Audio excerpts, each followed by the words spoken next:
It begins with a roar, not of thunder, but of a mead hall alive with laughter, music, and the clinking of goblets.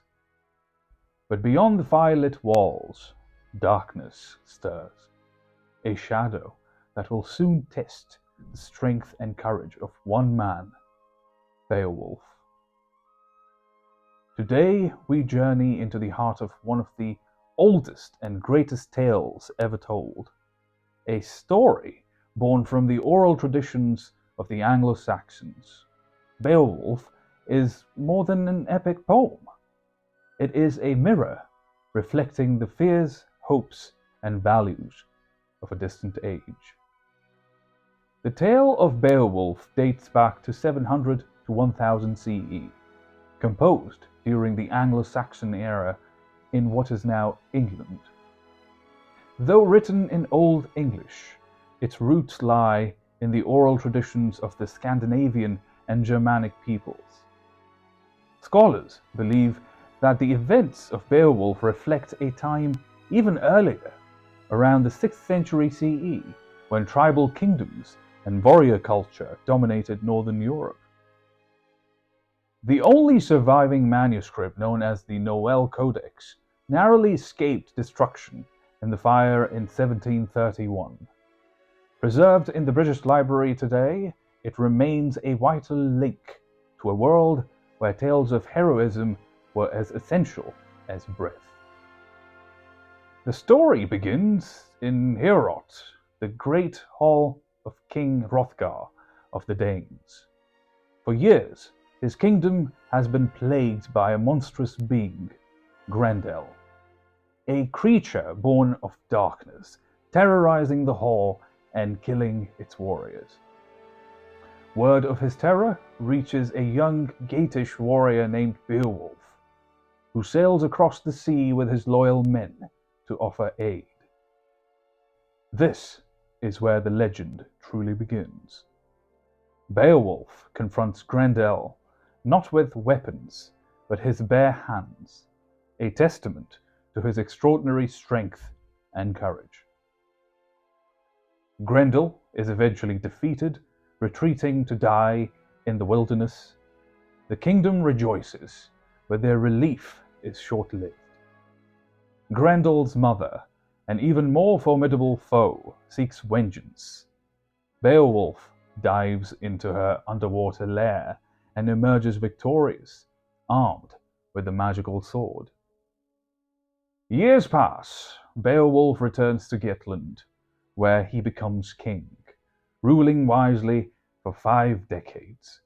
But his greatest challenge awaits him in old age. A dragon awakens, enraged by a stolen treasure. Despite his years, Beowulf faces the beast, embodying the courage that defined his youth. Though he slays the dragon, Beowulf is mortally wounded. As he dies, he entrusts his kingdom to his loyal warrior Wiglaf, ensuring his legacy endures. The world of Beowulf is steeped in the values of its time: loyalty, honor, and the relentless pursuit of glory. These were the hallmarks of the warrior culture that dominated Northern Europe. Kings were expected to protect their people, warriors to uphold their oaths, and poets to immortalize their deeds. But beneath the heroic surface lies a somber truth: the inevitability of death and the transience of human achievement. What can we learn from this ancient tale? Beowulf teaches us that true heroism lies in confronting our fears, even when the odds seem unsurmountable. Beowulf's deeds live on, not just through his strength, but through the loyalty of those who tell his story. Our actions today shape how we are remembered tomorrow. And finally, the tale reminds us that even the mightiest fall.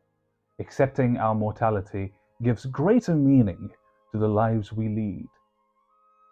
Over 1,000 years later, Beowulf continues to inspire. Its themes of courage, sacrifice, and the eternal struggle between light and dark resonate across generations.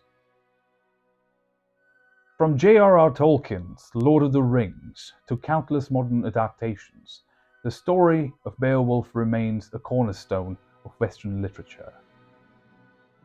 Beowulf's story is more than a relic of the past. It is a call to action for the present. It urges us to face our own Grendels with courage, to leave behind a legacy of honor, and to find meaning in life's fleeting moments. In the end, we are all warriors in our own right, fighting battles seen and unseen. Let us strive to live boldly, as Beowulf did, so that our own stories might inspire those who come after us. The tale of Beowulf reminds us that though our time may pass, the spirit of courage and honor endures.